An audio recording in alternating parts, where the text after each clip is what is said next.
আমরা বলতে চাই এই মানুষটিকে এক্ষুনি আইনের প্রতি কোনো দরকার নেই, আইন ছুড়ে মারেন আইনকে, আগে চিকিৎসা করা দরকার। চিকিৎসা করার পরে সুস্থ হওয়ার পরে আপনার যা আইনে আপনার আইনে কি করা, কারণ আইন তো আওয়ামী লীগের গতিতে চলে, আইন তো আইনের গতিতে চলে না বাংলাদেশে। আপনাদের শর্তটাকে মুক্তি শুধুমাত্র চিকিৎসার জন্য অনুমতি শর্ত সাপেক্ষে নাকি মুক্তি চাচ্ছেন? আর সেটা যদি দেয় আপনাদেরকে, তাহলে আপনাদের এক দফা অবস্থান থেকে আপনারা সরবেন কিনা, এমন কোনো সুযোগ রয়েছে নির্বাচন অংশগ্রহণ করবেন কিনা? আসসালামু আলাইকুম, আপনার সবাই কেমন আছেন? আশা করছি সবাই ভালো আছেন। তো আমি আপনার কাছে দেখাবো সাবেক প্রধানমন্ত্রী বেগম খালেদা জিয়ার বিদেশ যাওয়ার বিষয়টি নিয়ে টক শোতে কি বললেন, যা আপনারা শুনলে অবাক হয়ে যাবেন। তো আজকের ভিডিওটি অত্যন্ত গুরুত্বপূর্ণ। তো আমি আশা করবো যে আপনারা এই সম্পূর্ণ ভিডিওটি দেখবেন, আর এই সম্পূর্ণ ভিডিওটি দেখলেই বিস্তারিত জানতে পারবেন। আর এই ভিডিওটি দেখানোর আগে আপনাদের কাছে আমার ছোট্ট রিকোয়েস্ট, আপনারা যদি আমার চ্যানেলে নতুন হয়ে থাকেন তাহলে বিস্তারিত আপডেট নিউজ সবার আগে পেতে আমার এই চ্যানেলটি সাবস্ক্রাইব করে আমার সাথেই থাকুন। আর এখন চলুন কথা না বাড়িয়ে আমরা ভিডিওটি দেখে আসি। আজকে সাবেক প্রধানমন্ত্রী, এদেশের একজন বয়োজ্যেষ্ঠ ব্যক্তি খালেদা জিয়ার আজকে যে চিকিৎসার বিষয়টি নিয়ে ঘোলাটে করা হচ্ছে, মাঠ ঘোলাটে করে পানি, আজকে সবকিছু এক ধরনের ঘোলাটে করা হচ্ছে। কেন লাগবে চিকিৎসা? ভাই এটা এটা আমার অধিকার, এটা ভিক্ষা না। আপনারা বক্তব্যের মাধ্যমে অনেকে ভিক্ষা চাচ্ছেন, অনেকে ভিক্ষা করছেন, অনেকে ভিক্ষার জন্য বলছেন, প্রসেস বলছেন। আরে বাবা, এটা কিসের কিসের ভিক্ষার কথা বলছেন আপনি? এটা আমার অধিকার। মারুফ ভাই বলল, একজন ফাঁসির কাস্টের আসামিও যদি সুস্থ না হয় তাকে চিকিৎসা করে তারপর তাকে ফাঁসি দেওয়া হয়। এখানে মজার বিষয় না, এখানে ফাইজলামির বিষয় না, এটা মজার বিষয় না, এখানে ভিক্ষা খাওয়ার বিষয় না, প্রসেসের বিষয় না। একটা মানুষ মরে যাচ্ছে, সাবেক প্রধানমন্ত্রী 3 বারের। আপনি যখন কাউকে শ্রদ্ধা করবেন না, আপনার প্রতিও কেউ শ্রদ্ধা দেখাবে না। একটা বয়োজ্যেষ্ঠ একজন সিনিয়র সিটিজেন বাংলাদেশে, নট অনলি সিনিয়র সিটিজেন, 3 বারের প্রধানমন্ত্রী, তিনি অসুস্থ, তিনি চিকিৎসা করবেন। আরে বাবা, যখন লঞ্চ ডুবে তখন কে হিন্দু কে মুসলমান, কে বয়োজ্যেষ্ঠ কে বালক সেটা দেখার সময় আছে? তার চিকিৎসা করতে হবে, তাকে বাঁচাতে হবে, লঞ্চ ডুবছে তাকে রক্ষা করতে হবে, উদ্ধার করতে হবে। এটা হচ্ছে কথা। একজন মানুষকে তিলে তিলে আপনারা মৃত্যুর কোলে ঠেলে দিচ্ছেন, মজা করছেন, প্রসেস বলছেন, আইন বলছেন। ওই আইনের প্রতি কি করব? আইন দিয়ে আমার জীবন আগে। একজন মানুষ যখন অসুস্থ থাকে তার কোনো কথা নেই ভাই, সে আগে কিভাবে মানে হাসপাতালে যায়, হাসপাতাল তাকে জিজ্ঞাসা করে না আপনি কোন দল করেন, আপনি হিন্দু কি মুসলমান, আপনি টাকাকে ফে করেন, আপনি আগে ভর্তি করেন। রুগীকে তখন এই কথা বলে না, আগে দ্রুত ইমার্জেন্সিতে ঢুকায়। মনির ভাই, ইমার্জেন্সিতে আগে ঢুকায়। এ ধরনের ফাইজলামি বলে এগুলাকে। কিসের ভিক্ষা চাচ্ছি? এটা আমার অধিকার। আপনি আইন মানছেন না, আপনি আইন লঙ্ঘন করছেন, একটা মানুষকে তিলে তিলে মৃত্যুর কোলে টিকে দিচ্ছেন। আজকে তার চিকিৎসা হবে, এটা তার অধিকার। আজকে মারুফ ভাই যে কথাটি বললেন, আজকে যদি আজকের প্রধানমন্ত্রী যিনি, তিনিও যদি আজকের এই সমস্যায় পড়েন, আমরা তার ব্যাপারে বলবো, সবার ব্যাপারে বলবো, এটা অধিকার ভাই। তার চিকিৎসা হবে, এটা অধিকার, এটা কোনো ভিক্ষার বিষয় না। কিসের আইনের কথা বলছেন আপনি? একটা মানুষ মারা যাচ্ছে চিকিৎসার অভাবে, আপনি আইনের কথা বলছেন? ওই আইন দিয়ে আমি কি করব? আমার জীবন বাঁচানো ফরজ। আমার আইনের প্রতি শ্রদ্ধাশীল হওয়া ফরজ না, আমার জীবন বাঁচানো ফরজ। একটা মানুষকে আপনারা তিলে তিলে তিলে মেরে ফেলছেন। আজকে বলতে হয় ঠেলার নাম বাবাজি, ঠেলার নাম কি? বাবাজি।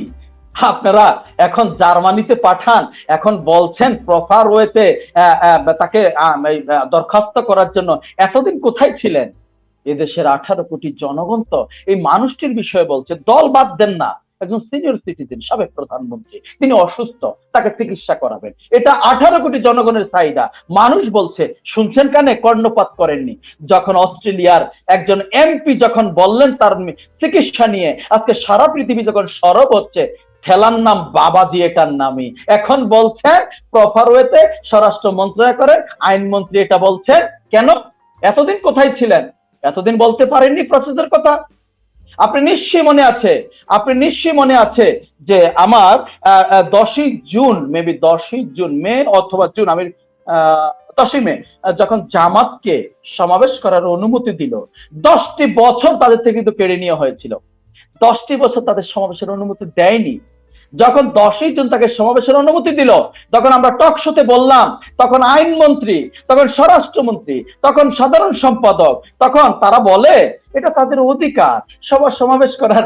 এর অধিকার 10 বছর কোথায় ছিল? ঠিক একইভাবে আজকে বলছে তাকে চিকিৎসা করতে দিবে, আইন করেন, এখন অমুক জায়গায় দরখাস্ত করেন। আরে বাবা, তাহলে এতদিন কোথায় ছিলেন? এই মানুষটি তিলে তিলে আজকে সিসিইউতে, আজকে আমি সর্বশেষ সংবাদ জানি তিনি সিসিইউতে আছেন।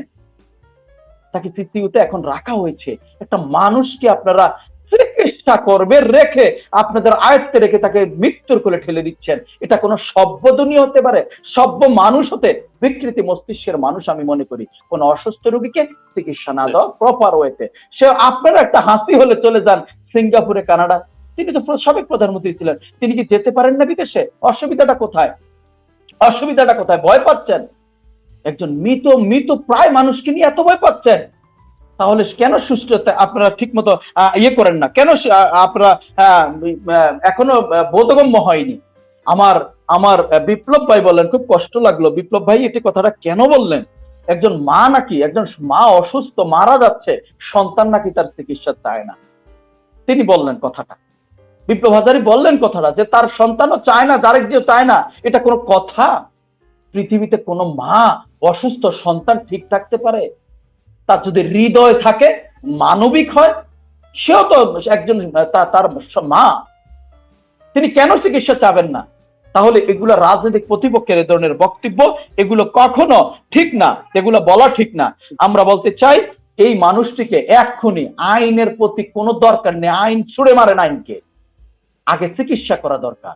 চিকিৎসা করার পরে সুস্থ হওয়ার পরে আপনার যা আইনে, আপনার আইনে কি করা, কারণ আইন তো আওয়ামী লীগের গতিতে চলে, আইন তো আইনের গতিতে চলে না বাংলাদেশে। আইন চলে কার গতিতে? আওয়ামী লীগের গতিতে। এই লোকটা সুস্থ হওয়ার পরে, এই সাবেক প্রধানমন্ত্রী সুস্থ হওয়ার পরে আপনি আওয়ামী লীগের গতিতে আইন চালাইয়েন, আগে মানুষটিকে সুস্থ হতে দেন, এটি তার অধিকার। আমি এটাই বলতে চাই, একটা মানুষ সুস্থ হবে, চিকিৎসা করবে, এটা তার অধিকার। এখানে আর সময় নষ্ট করছি না, একটা মিনিট নষ্ট করবেন না।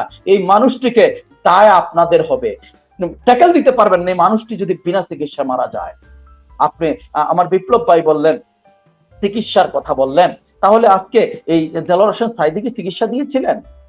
আপনি বললেন 15ই আগস্টের উদাহরণ দিয়ে বললেন, যখন হ্যাঁ আমরা প্রত্যেকটি ন্যাক্কারজনক এই ধরনের হত্যাকাণ্ডের প্রতি ধিক্কার ঘৃণা প্রকাশ করি। আবারও বলছি, তখন যে যারা যদি চিকিৎসা না দিয়ে থাকে তারা অপরাধ করেছে, অন্যায় করেছে। 15ই আগস্টে যাদেরকে, 21শে আগস্টে যাদেরকে হত্যা করেছিল, হত্যার উদ্দেশ্যে যারা এই বোমা মেরেছিল, তাদের চিকিৎসা করতে যদি না দিয়ে থাকে, অন্যায় করেছে, অপরাধ করেছে, তার পায়ে চিত্ত করতেই হবে, করতেই হবে। তাহলে আজকে কি আপনারাও তাই করছেন?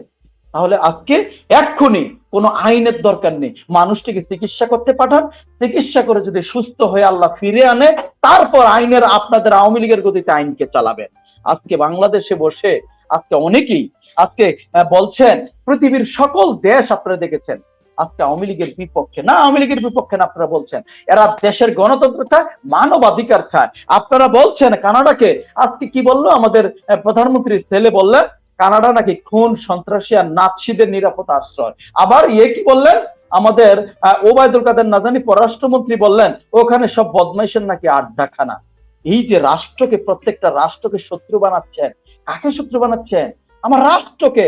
ভাই রাষ্ট্রটা তো সবার আগে, আমার রাষ্ট্র তো আগে। রাষ্ট্র বেঁচে না থাকলে আমি বাঁচবো না, রাষ্ট্র এগিয়ে না গেলে আমি আগাবো না। আপনাদের শর্তটাকে মুক্তি শুধুমাত্র চিকিৎসার জন্য অনুমতি শর্ত সাপেক্ষে, নাকি মুক্তি চাচ্ছেন? আর সেটা যদি দেয় আপনাদেরকে, তাহলে আপনাদের এক দফা অবস্থান থেকে আপনারা সরবেন কিনা, এমন কোন সুযোগ রয়েছে কিনা? নির্বাচনে অংশগ্রহণ করবেন কিনা? ওইটার সাথে তো এটা কোনো রিলেটেড না। সরার পক্ষে ওটা, এই জন্য এটা যদি রিলেটেড করতে চায় সরকার, তাহলে বোঝা যাবে যে এটা রাজনৈতিক উদ্দেশ্য প্রণোদিত ভাবে আজকে খালেদা জিয়াকে তারা আটকায় রাখছে বা খালেদা জিয়ার চিকিৎসার সুযোগ দিচ্ছে না। তাহলে ওটা পুরো দেশবাসী, সারা বিশ্ববাসীর কাছে পরিষ্কার হয়ে যাবে যদি তারা ওইটাকে একটা ফাইন্ডিংস হিসাবে ধরে রাখতে চায়।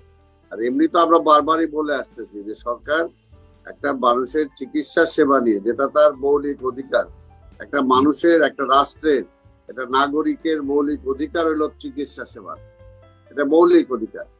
তো আমি আশা করছি যে আপনারা আশাপূর্ণ ভিডিওটি দেখেছেন। তো আপনাদের যদি বিষয়টি নিয়ে কোনো মতামত থাকে, আমাকে অবশ্যই কমেন্টে জানাবেন। আর আপনারা যদি আমার চ্যানেলে নতুন হয়ে থাকেন তাহলে আমার এই চ্যানেলটি সাবস্ক্রাইব করে আমার সাথেই থাকুন। তো দেখা হচ্ছে পরবর্তী ভিডিওতে। সে পর্যন্ত সবাই ভালো থাকবেন, সুস্থ থাকবেন। আল্লাহ হাফেজ।